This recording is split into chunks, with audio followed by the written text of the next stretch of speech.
Hello mga kaviks, kumusta? It's Megan Bob X Vlog. Welcome back po na naman sa ating YouTube channel.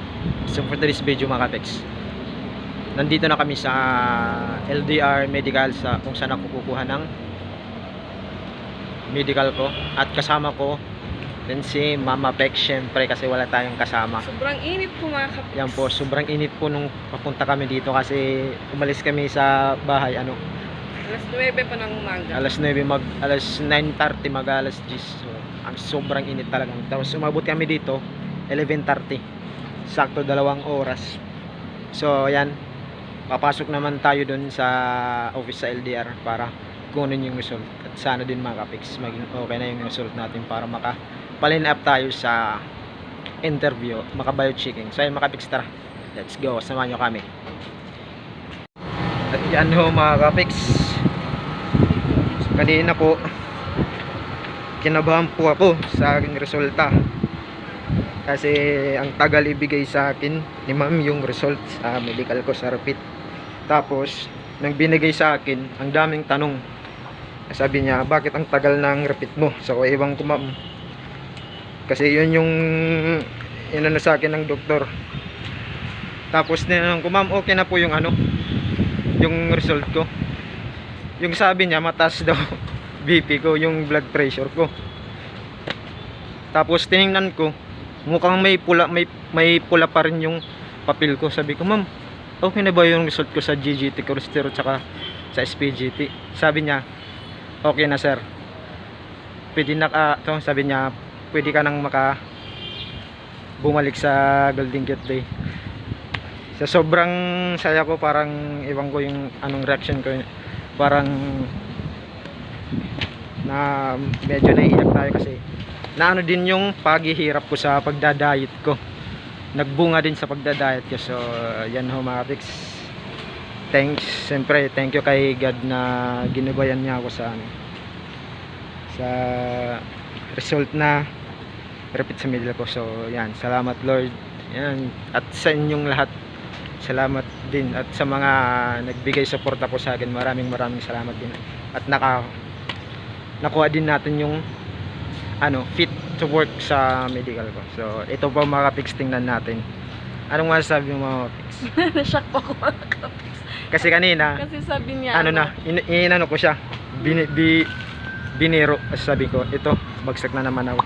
Pinakita ko sa kanya yung dati. Sabi niya, bakit may pula pa rin? Sabi ko, wala, hindi tayo pinalaran bagsak pa rin. Tapos pinakita ko yung isa, oh, bakit walang pula? Pasar ka naman. Sabi ko, kasi binasa ko po yung cholesterol tsaka SPGT, puro negative po yung niya, yung mga result niya po. So sabi ko sa'yo, biniro ko. So yan mga kapiks, nagbunga din yung ating paghihirap sa pagdadayet. Nagbunga din po yung pagdadayet niya mga kapiks. Sobrang mahirap talaga yung pagdadayet mga kapiks, pero kung gusto mo, may paraan. Yan mga kapiks. So ito mga kapiks, papakita ko sa inyo kung result ko sa medical. Yan o mga kapiks, tingin tayo dito sa mga check. Yan, yung mga check na yan, puro normal na yan, normal. Yan. Tapos dito normal lahat. Pag ito may check na fit, pasa ka na. Tapos ito na yung resulta ko dito sa yan, yung total cholesterol nag 100 pasok. Oh, di ba? Di ba 200 di ba dati mga kapiks 200 sabi ko yung result, tapos yung cholesterol ko na lang 100, ang sobra ng binaba mga kapiks. 200 yung dati kong cholesterol 200 plus 226, tapos yung SPGT ko 30 na lang. Tapos yung GGT ko 33 64. Tapos ito po yung dating ko, yung binagsakan ko. Pakita ko sa inyo ang laki ng binagsak mga kapiks. Yan, yung GGT ko 93, tapos dito 33, ang laki ng binaba mga kapiks. Tapos yung SGOT ko, hindi pasar na po yan yung SGOT. Itong SGGT 100, tapos dito naging 30 na lang. Tapos yung total cholesterol dito mga kapig, sobrang laki ng binaba. Cholesterol 226. 200 lang yung pasa. Pero dito ang sobra ng binaba mga kapiks. Solve talaga yung pagdadiet ko. At yan ho, maraming salamat po sa lahat ng sumuporta po sa akin at nagbigay suporta. Maraming salamat po sa inyo. Nagbunga din at yung paghihirap ko at yung tulong nyo, hindi po nasayang yung mga tinulong nyo sa akin. Maraming salamat po sa inyong lahat, pati kay God. Syempre maraming din kay God naman o mga kapiks.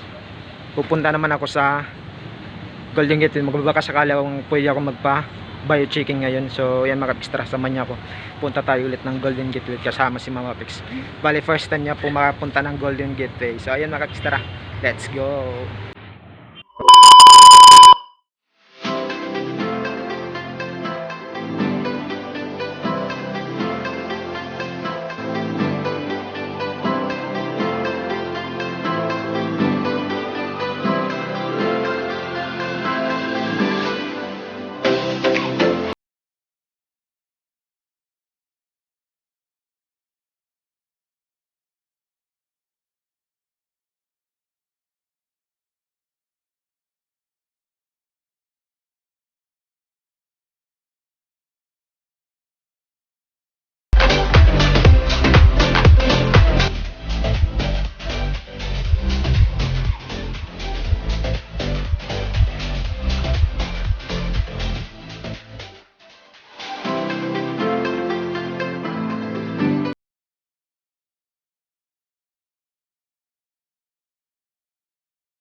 Two thousand years later.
At yan o mga kapex, fast forward na lang po muna tayo. Nandito kami ngayon sa sa Danau Park. sa Danau Park. Yan po. Tumambay po muna kami. Tumambay lang po muna kami. Bali, pauwi na po kami kasi kanina pumunta kami ng Golden Gateway. Sinubukan ko lang na kung hindi maraming tao, kaso lang ang daming tao kanina po. Baka po hindi ako matawag o makapabarchain kasi ang dami talagang tao. Mahirap kasi pag sumingit, magagalit yung iba, sasabihin na ang tagal-tagal namin, umaga pa kami dito tapos ikaw kadating mo lang. Nakaupo ka na dyan sa kagad sa pinaka-counter. Kaya naisipin ko na lang na uwi na lang muna ako tapos bukas na lang ako aaga na lang ako papunta doon para mauna pa ako sa pag-bio checking o matawag kasi ewan ko baka magpa-line up ako na naman kay Sir Philip diretso kasi baka para ko para makasabay po siya sa para susunod na interview. maalagay ako sa ibang GC kasi pag magpa-line up ako ulit may bagong GC na naman ako tapos bagong kumpanya na i-require sa akin ni Sir Philip. Baka medyo matagal tapos ang daming tao kanina. Pagtingin ko kahit upuan wala na akong upuan kaya nag-isipan ko na lang umuwi lang muna kami tapos kain muna tapos dito na lang kami kumain sa Danau mga kapex. Ito po yung kinainan namin. Diyan po kami kumain mga kapex. Dito din kami kumain nung kasama naman si Mama Dax tsaka si Mama Pex din.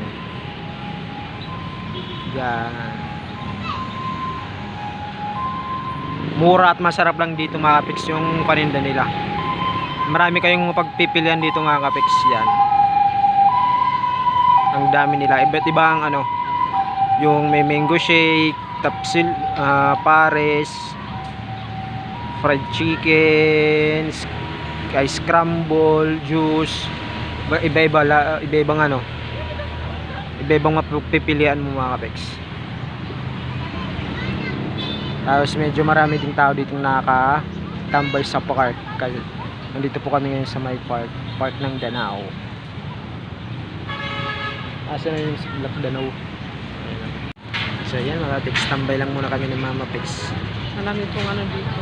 So parang pagdating po ni Mama Pex tsaka pagsama sa atin, parang siya po yung lucky charm ko. Sana all. Kaya nakapasa po tayo. Siya lang pala yung lucky charm natin. Kaya nakapasa tayo sa sa medical exam, sa repeat ko. Kala ko kasi kanina nag-isip-isip ako. Kasi sa GC namin, ang dami na namang hindi nakapasa sa repeat. Kasi nakakabasa ako sa mga GC. Nag-repeat sila.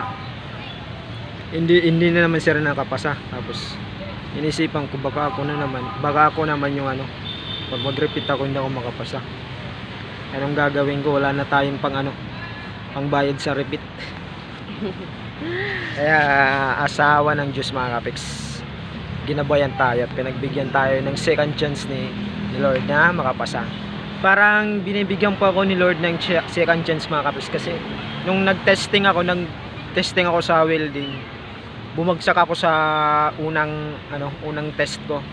Tapos sa pangalawa nakapasa ako. Tapos ngayon sa medical ko, unang medical ko bagsak ako, tapos sa pangalawang medical ko nakapasa din ako. So maraming salamat syempre kay bro, binibigyan tayo ng second chance. Baka sa susunod sa interview ko sana one take lang makapasa din tayo. So yun po yung sabi ko sa kanya, tuloy-tuloy pa rin po yung routine niya kasi yun nga may pangatlo pang medical para okay din po yung tuloy-tuloy pa rin yung ating mga kapex yung diet natin kasi may phase 2 pa, pareho lang din sa exam sa medical ko pero may nadagdag.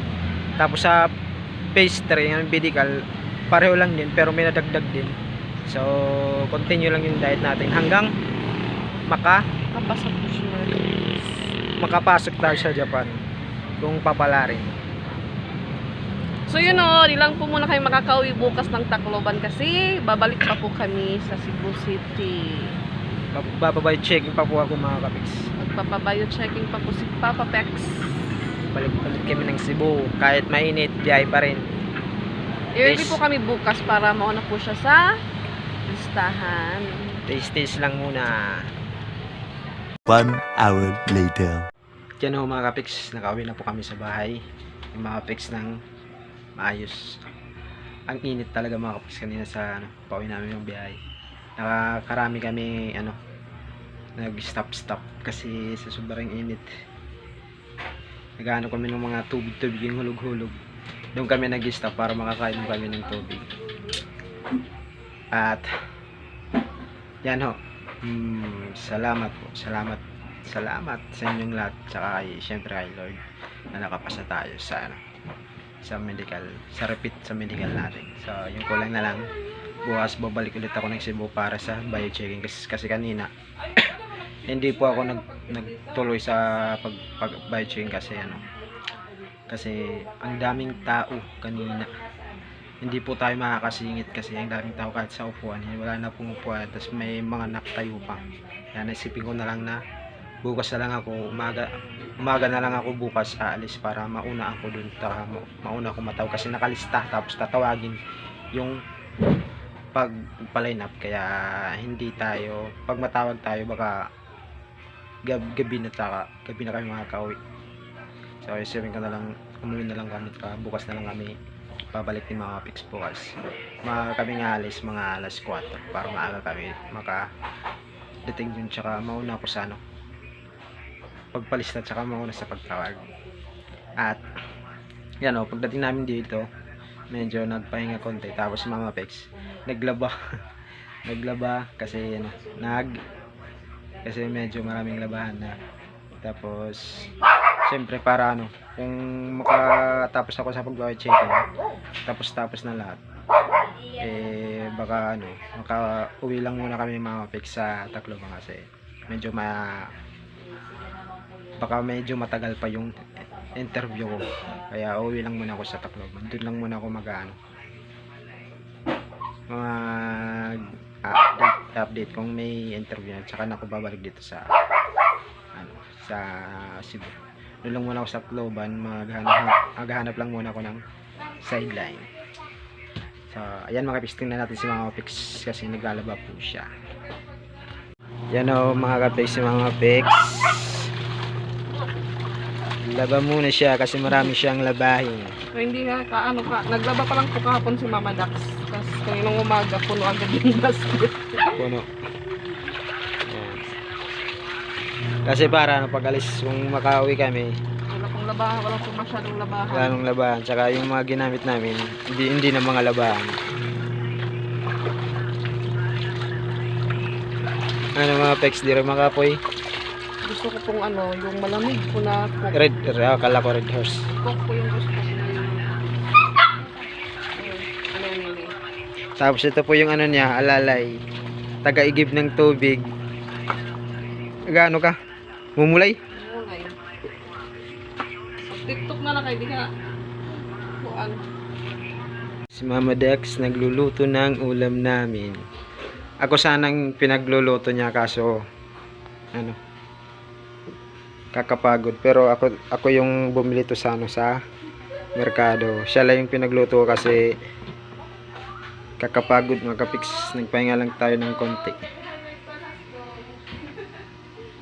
Yan po yung ulam namin. Buto-buto, pero konti lang yung kakainin natin. Kasi bawal tayo magparami ng kain. Tuloy pa rin ang diet. At yan mga Pix, kung bago ka pa lang po sa aking YouTube channel, please subscribe and don't skip the ads. Click na rin po yung bell notification para mag-update po kayo sa lahat ng ating mga bagong videos. So yun mga Pix, maraming salamat po sa inyong lahat at sa mga sumusuporta po at walang sawang nanonood sa aking video. At yan, nakapasa din tayo sa ating phase 1 medical. So sana ituloy na to, and dito lang tayo mga kapiks. Thank you for watching and see you in our next vlog. Bye bye.